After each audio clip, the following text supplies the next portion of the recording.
Everyone, my name is William Carson. I'm the program coordinator for Wellbeing. So, in collaboration with Native American University of Arizona and with wonderful help from Natural Grocers, we're happy to have you here to do a presentation, Cooking with our Miss Native American University of Arizona today.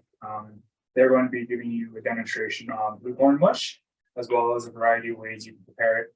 Here you can prepare it after you cook it.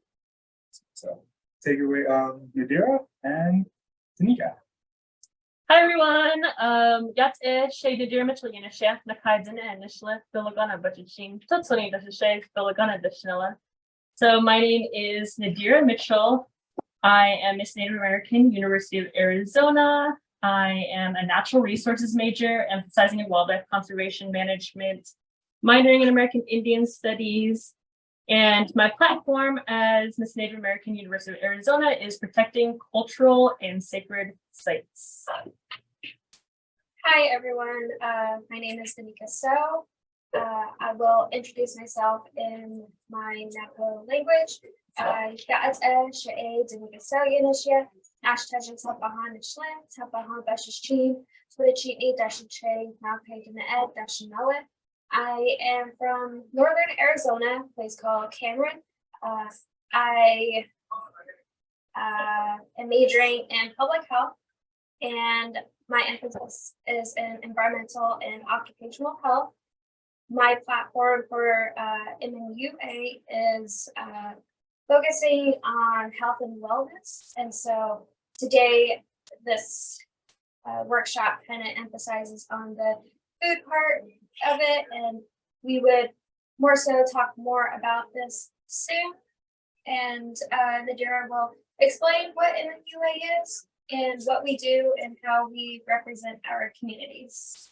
Yeah, so Miss Native American University of Arizona is an extracurricular program, and basically as ambassadors, we represent the community at the University of Arizona, the Native American community in the state of Arizona, and just overall, you've heard us talk about what our platforms are. And with our platforms, basically, it's what we're passionate about, and it's what we want to focus on to create change or to educate people on. And today, it's more closely related to Dynika's platform of ensuring that people are connecting with cultural foods or with traditional foods, and emphasizing on that health and wellness, because to be able to be healthy and well, we need to learn about our traditional foods, we need to practice it and consume it. And yeah, anything else you'd like to add about MNUA? I think we did a great job in talking over that. And I think in some aspect, Nadira's platform kind of relates to this too, and hers is on the environment. And so having food and the environment, we kind of emphasize more of how the blue corn that we have here, we have this kind of have traditional teachings that go around it. And a lot of us have this knowledge of how we grow corn and such, and how the environment plays an important role in that.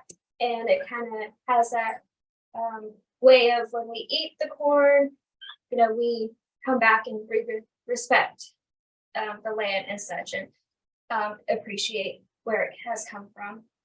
Yeah, going off of what Dynnika said, even though we have different platforms, everything's all connected, right? So to ensure that we are able to practice our food traditions, we need to have land, and that land needs to be protected to make sure that we can, utilize those resources. So today we're going to be utilizing blue corn, and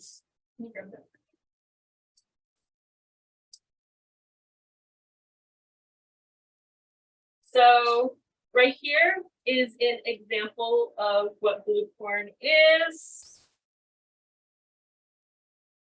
And basically, you grind the blue corn using this, and once you get it really refined and fine, it's going to look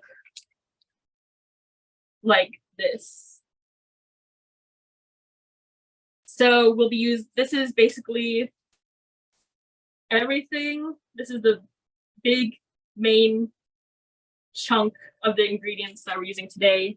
And besides that, it's just water and juniper ash.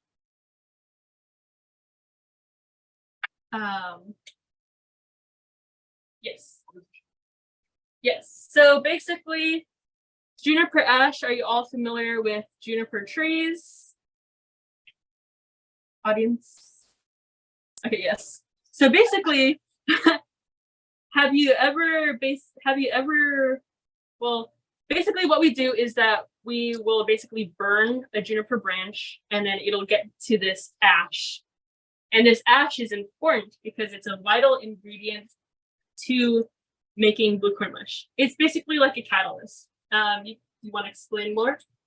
Yeah, so I have passed out a paper to you all, and behind the paper, it has important facts of the juniper ash. And so with the juniper ash, we collect it, and then we would also burn it. And so that's where we would collect the ash from. And many Napa people are lactose intolerant. And because dairy isn't a viable source of nutrients, we as Napos relied on juniper ash. And it's a very important source that we get for calcium. And then I think it's also I can't exactly say it right now, that Nixtamalization. yeah, it goes through the process where it breaks down the corn, and we can have the calcium, niacin, vitamin B3, and it's a very important aspect in the blue corn mush in general. It's also kind of like a seasoning, and a lot of us, we use this with the season to get the seasoning from, and it changes the flavor of it. If you were to not have it with it, you can see the difference in taste, and it's also what makes it blue. And if you don't add it, it would be purple. So does anyone have any questions so far? Yes. So you're not going to be using any meat or dairy in this? No. Okay. So we do have non-dairy almond milk that you can use to kind of just like flavor the blue corn mush after it's prepared. But no, this is just all blue corn meal, juniper ash, water, and then just additional add-ons. Yes. Where do you get the juniper ash? So basically you can buy it, you can get it from relatives, but it's through like the burning of those juniper branches. So Where would I go? What store could I go to for it? Yeah, so the question just asked was, where could you go if you want juniper ash? Where can you go to buy it? I think it's a little difficult further away from reservations. And normally you would see them at trading posts or native stores in general, because that's where they would have them available to just purchase. And that's as far as I know. And I know that there's some people who have it available online that you can buy from.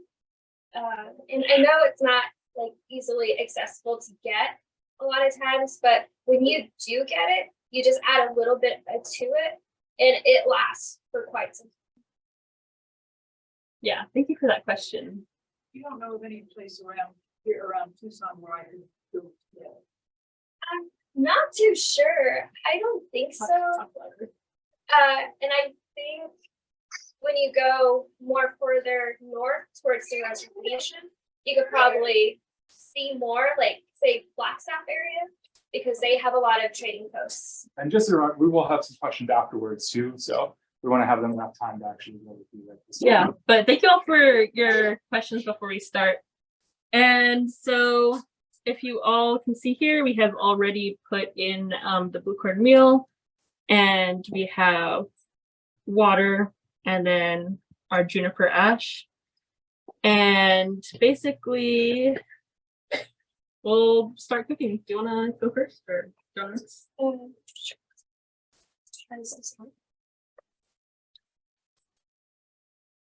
We're just checking to see if this is on.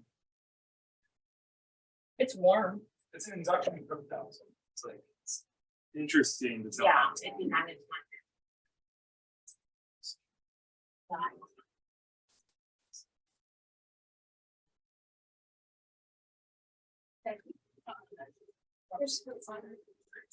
And then Just put your water Okay. in.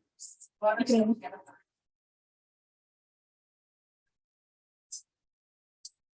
So Dynnika is putting the water into our pan.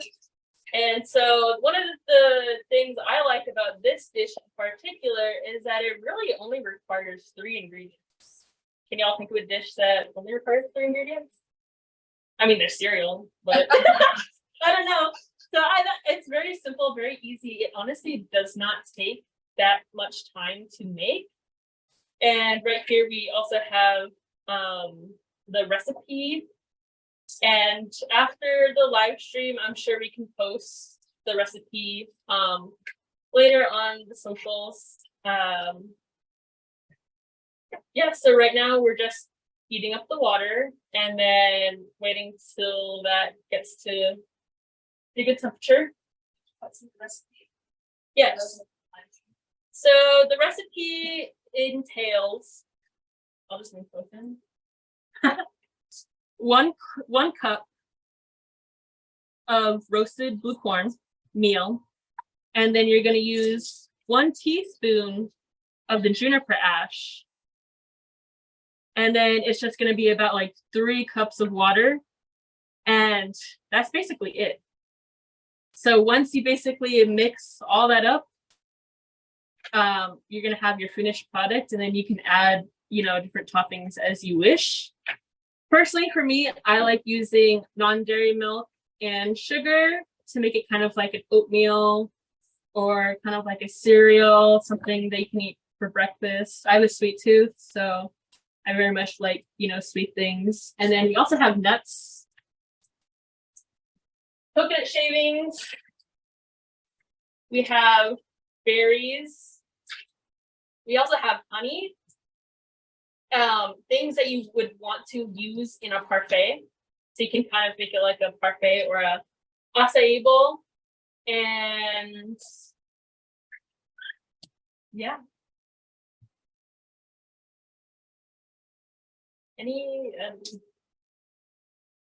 Where is everyone from? Are you guys from Tucson? Out of town? Yeah, I'm from Tucson. Tucson. And I work here. Awesome. Store. Thank you. At which time of my life? I guess currently. Oh, I'm just here in Tucson. Yep, Tucson. But I've been lived in LA. for 11 times, San Francisco before that. So, Cool.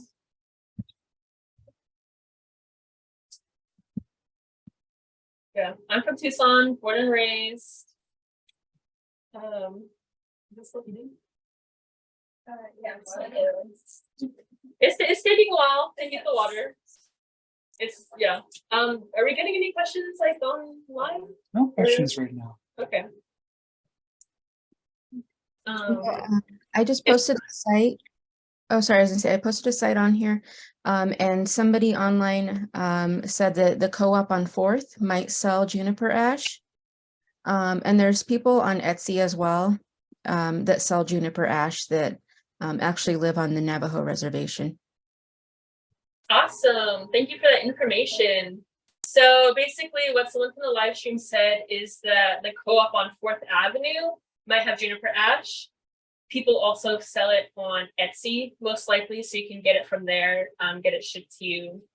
So thank you for that information. also Navajo agricultural products. They have an online store. We can also buy that as well. It's under navajofry.com.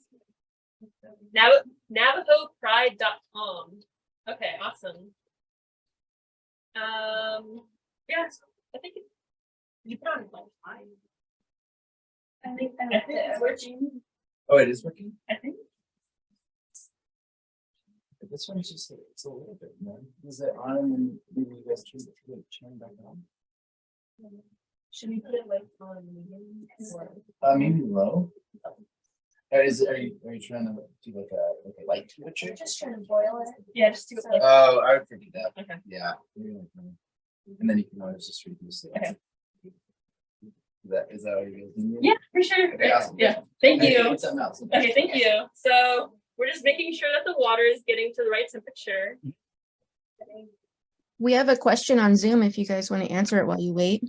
Yeah, The question is, if you wanted to harvest the ash yourself, do you burn only the wood to ash or the green part of the plant as well?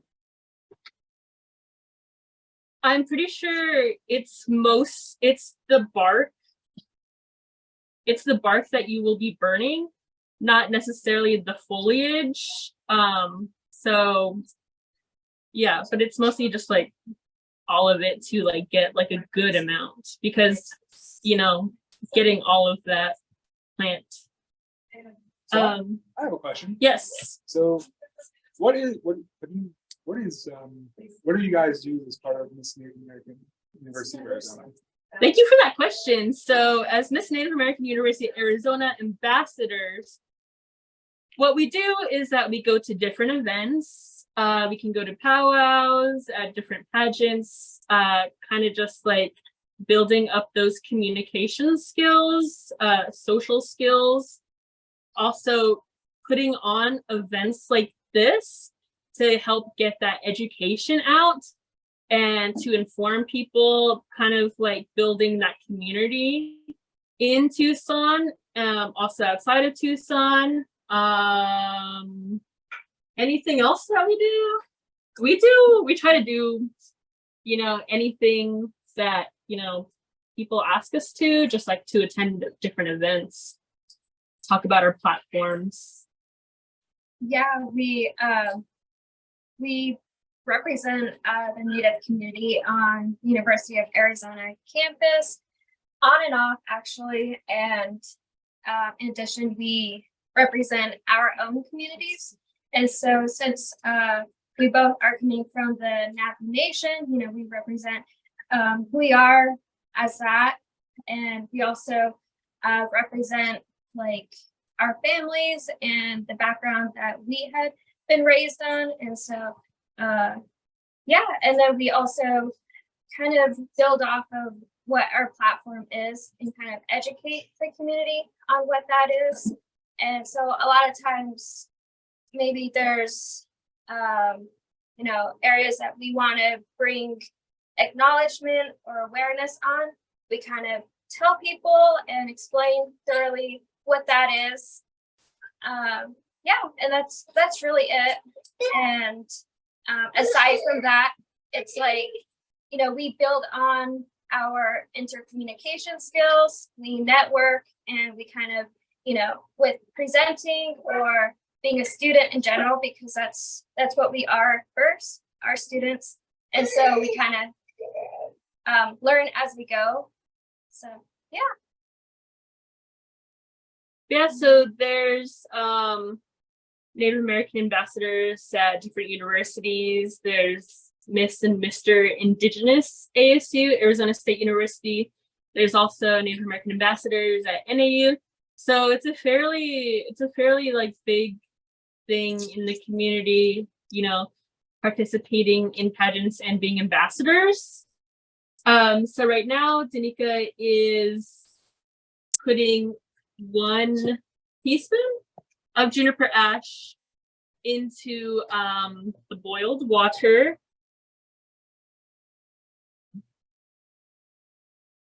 So as you can see, it's really only one teaspoon. So like just from this container yields a lot of servings. And for me, when we were talking about how accessible, you know, getting the juniper ash is, for me, you know, all I have to do is kind of just like ask my family, and they can give me some from up north on the reservation. So that's kind of, you know, what it means to be like a part of the community, is that, you know, oftentimes you can just get ingredients from your family. But of course you can purchase juniper ash and blue cornmeal. So yeah. And so right now what Dynnika is doing is using these greasewood sticks, stirring sticks, and just kind of like ensuring that it gets mixed in. So very interesting implement. It's made out of greasewood, which is a native plant here in Arizona. And so oftentimes, you know, this is what people would use to cook with.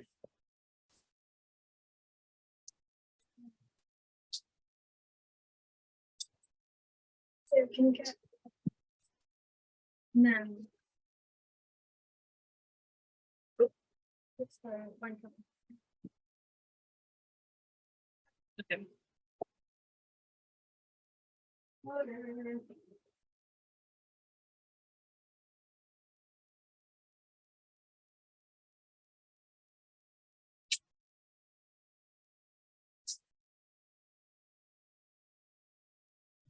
So right now we have 1 cup of water. And then we're going to put, give me the recipe. We're going to put, is this already measured? Okay, 1 cup. So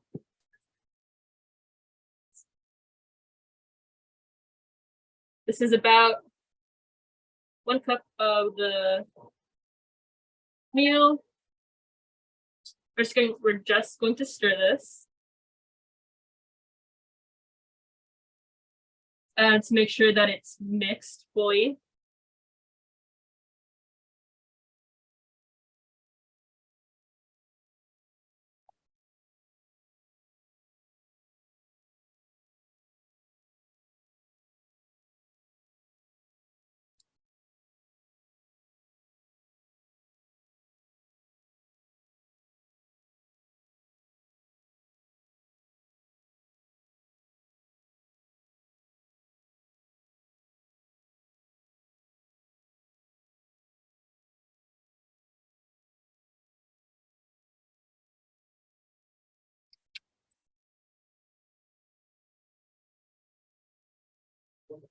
I don't know if you guys mentioned, what are your platforms that masters?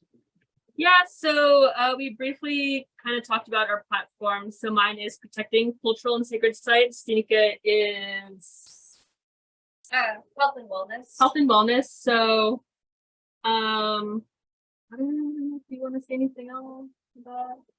We definitely want to do more events that are that embody our platforms. I think this is a good first step.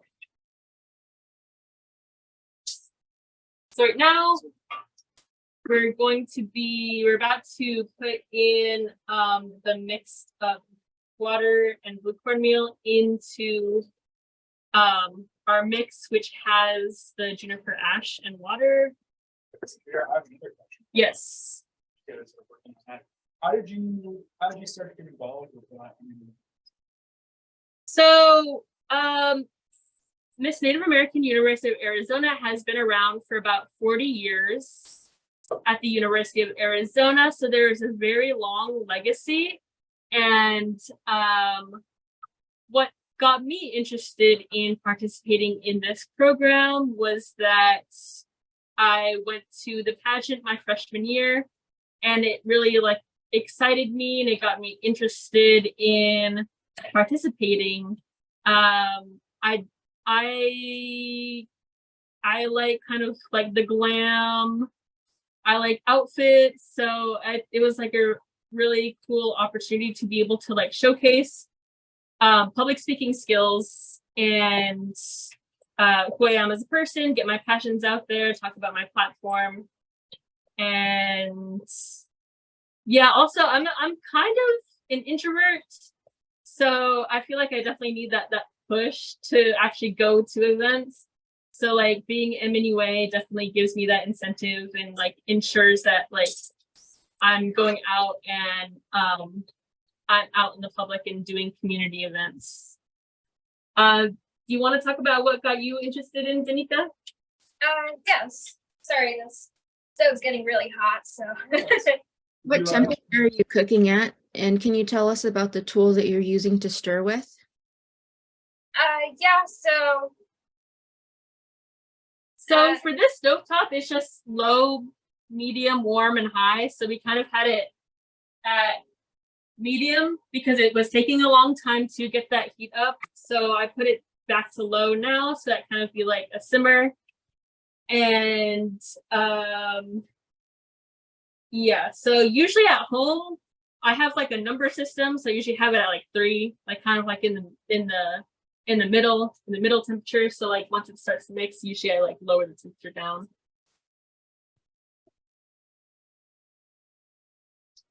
You want to talk about the stirring implement more, Dynnika?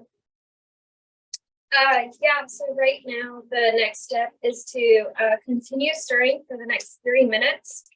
And so I'm using this natural traditional tool that we use primarily for now. We're cooking, and so this is what we use for stirring and such. And so it's basically like a whisk. And a lot of tools that we have come from the natural environment. And so there's other types of tools that we would use, say like a brush. We would use different types of grass that's found on our land. And so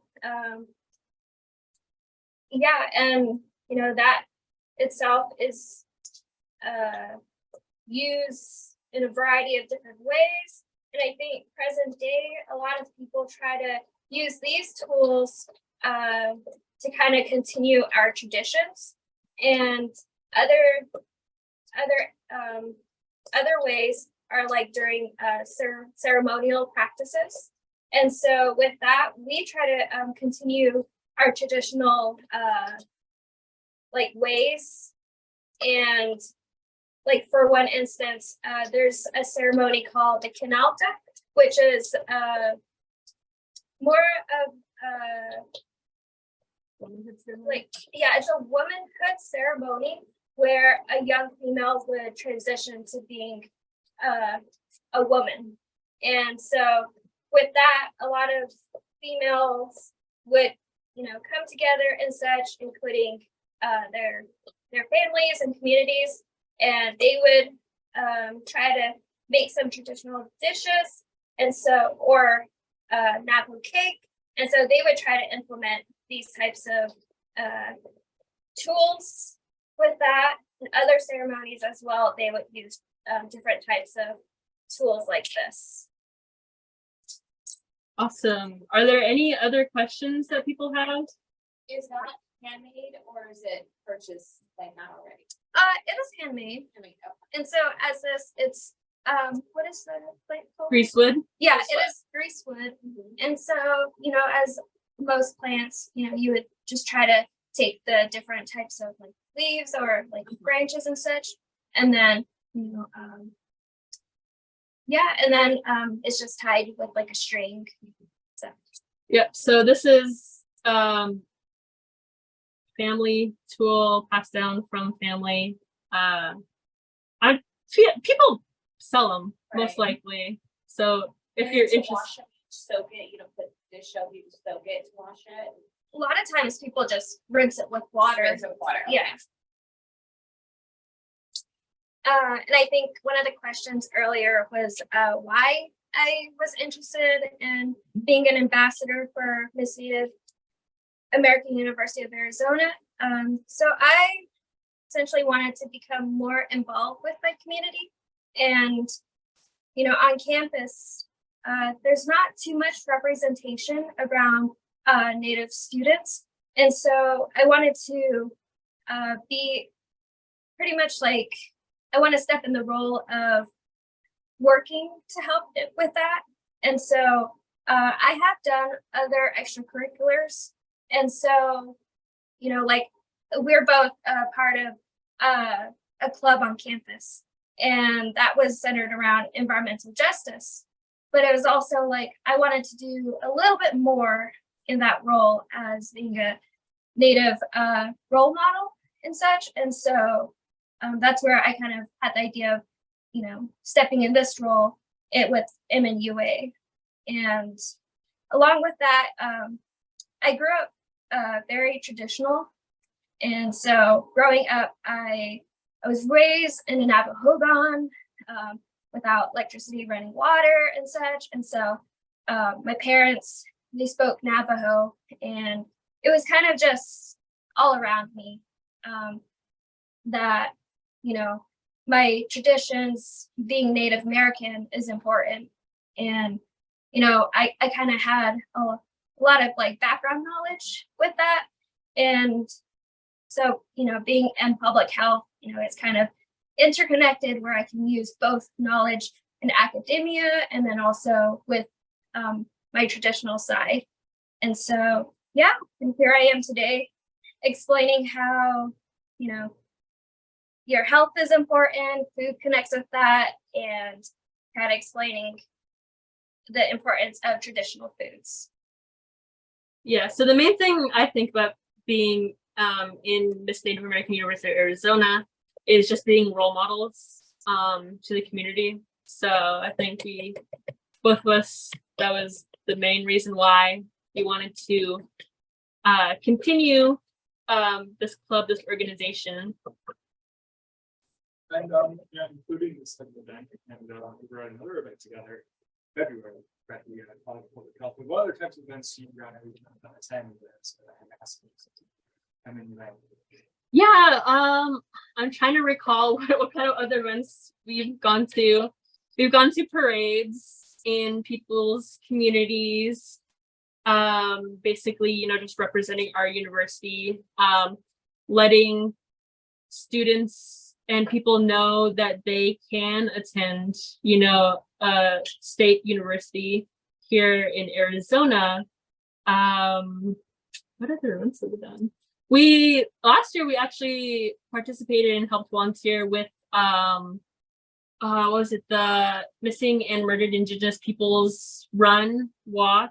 So just volunteering at different events and making sure things run smoothly at events. What else have we done?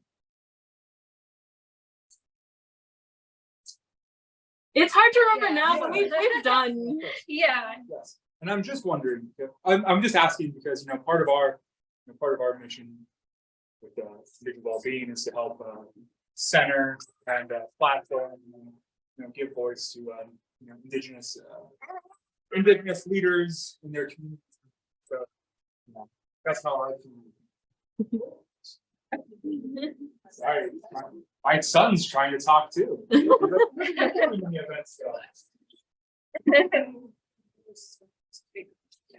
Yeah.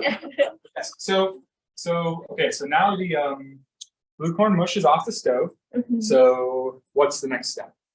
So we are done preparing for the blue corn mush. Right now, we're just letting it sit to cool off, and then we'll go ahead and serve some in the cups, and we'll have the audience here to try some. And we also have a few different options that you can add. We have, I think Nadira kind of explained a little bit. You can do a the close-up berries. here. We have nuts. We have chocolate chips if you want to add some sweets in it, and coconut flakes, and honey, milk. So a lot of times when I explain people, it's kind of like an acai bowl, or even if you have yogurt and you want to add different items that would make it sweet or savory. So yeah, and we'll let you guys try some. Yes. So does anyone know how they want their blue corn mush prepared? So do you guys how do you want your blue corn mush prepared? For me, I like putting milk and sugar in it. We have That's cool. That's the ingredients. Yeah. We also have coconut flakes. We have sugar sweetened blueberries, which are dried. Sugar sweetened cranberries, which are dried. We also have nuts. We have walnut, sliced almonds. We also have chocolate chips too, if you want to put chocolate chips in there. I'd like to try it your way. Okay, Yeah. cool. Thanks. Yeah. I usually like to try something like Just by itself. right out of the bowl and then add something to it, because I want to get the flavor, the Yeah. original flavor of it. Wait, I put some in the bowls and then eggs and then add stuff in. Actually, yeah, let's do it that way.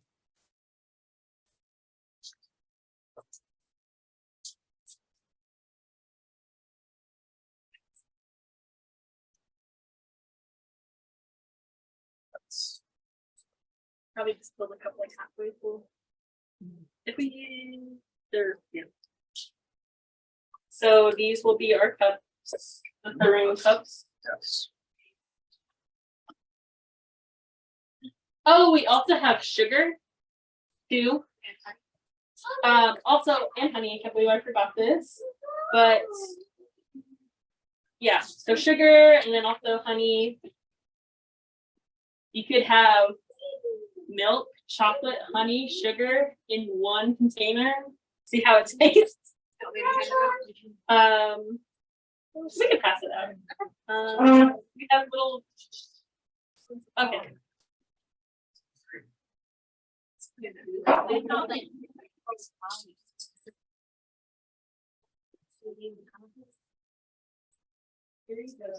We can try it and then see if you want to add anything. Oh yeah, make sure it's not too hot. We don't want to burn anyone's tongue.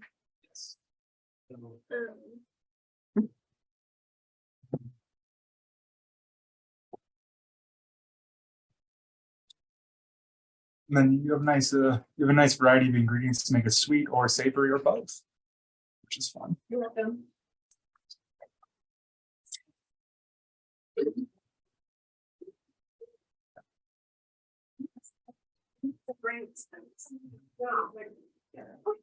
Like ground up. Blended oats. Yes. Is this a high calorie? No, it's very low. For a calorie counter, it'd be good. It is very low calories, so the only way it becomes high calories Is when you add your add in ginseng. sugars. Some people usually use either salt. But mostly with our milk and some fruit nuts. Water and parfait with it. And some dried fruit or even fresh fruit. Berries like blueberries and strawberries. And raspberries. Raspberries. No, is that? Want them to put it. They want to. Yeah, let me just stir it up a little. Okay.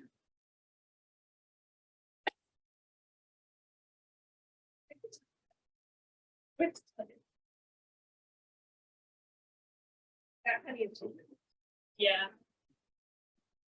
What other things can you use the ash for? In what other recipes? Um, Does anyone want to take that question? I'm just trying to What think. was What was the question again? Yeah, what can the ash be used for in other recipes? So we have a question from the Zoom, and it's just, what are some other ways that you can use juniper ash as well as in other types of recipes? Dynnika or Nadira, or Agnes. any other ways to ash be used? Ash, you can use it when they had talked about nixtamalization. So basically, I'll just use my expertise as an expert, as an elder here. So there you go, you're pulling rank. So when you corn, you know how hard it is. Yeah. So when cooking your corn, you really need to break down the outer layers of the corn to bring out the nutrients. And so what people will do is they'll put lime ash or juniper ash in there, cooking it. Yeah, that's what that. And so what that does is it breaks So- down the outer layers of the corn, so it brings up the nutrients. And so when you soak it in live ash or in juniper ash overnight, and you rinse that the next morning, you get hominy. So you get that hominy. That's how you make hominy. And so when you put it in the blue corn mush right now, what it does is it brings out the nutrients and the flavor of the corn meal. So you're able to, your body's able to process the vitamins and minerals better and it's absorbed. So that's how you make the folate, is you put it in live ash overnight and soak it, and then you rinse it out and it's up. And it's wonderful. Thank you, Agnes. And so there was a question about what blue corn mush looks like and the consistency. So I'm showing this to the Zoom group right now. It's similar to, I would describe it similar in consistency to like an oatmeal. So it's nice. It's a little thick. You can always make it a little bit more runny if you added some more liquids in there, but it's kind of a nice, it's like a hot cereal type of consistency. Oh yeah, it looks almost like a thicker cream of wheat. Yeah. Is that what you think? Yeah. Oh, there you go. Yeah. Try it out and see if that works. And coconut flakes. And then you are some almond milk. Almond milk with the cereal. Right.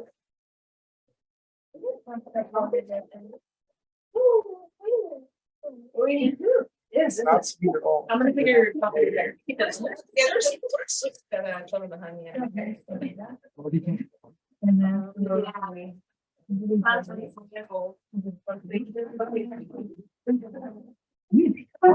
Now, you can. So, you know, do we have any other questions from Zoom or anything that we can ask the MNUA, the ambassadors here? Anybody else have a question? We have a former Miss Native U of A here on Zoom, Carol Sines. Pretty cool. Multiple generations. Yes, we have a former Miss Native American University of Arizona on the call, and she focused her and her platform was on educational outreach. Any questions from Zoom for our Miss Native royalty? Any more?